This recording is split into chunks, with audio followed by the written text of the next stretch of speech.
mga magnanakaw, ang mga Marcos, mga Romualdez, kung hindi pa maliwanag yon. Sabi nyo kanina na nagulat kayo sa suportang nakuha nyo nung nangampanya kayo nung tumatakbo kayong bilang vice-presidente. Inaasahan nyo pa ba yung suportang yon para sa kampanyang to kahit na nakikita nyo na mahihirapan kayo lumaban sa administrasyon? Well, kailangan naming, sabi nga, manlimos ng boto. Ganun ang kasabihan ng mga matatanda na sa politika. Kailangan natin talagang suyuin ulit, ligawan ulit, puntahan ulit yung ating mga kababayan. Hilingin ulit sa kanila ang suporta.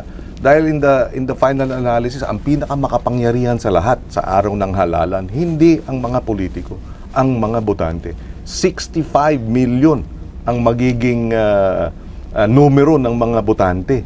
Pag sinabi ng 65 million, ayaw na namin ng kurakot, ayaw na namin ng pro-China, ayaw na namin itong kamadang sindikato, sila ang masusunod. So kailangan natin pa rin kumbinsihin. Yung mga kumilos noon, sabi ko nga ibuhayin na ninyo ang mga group chat dahil hindi pa tayo tapos.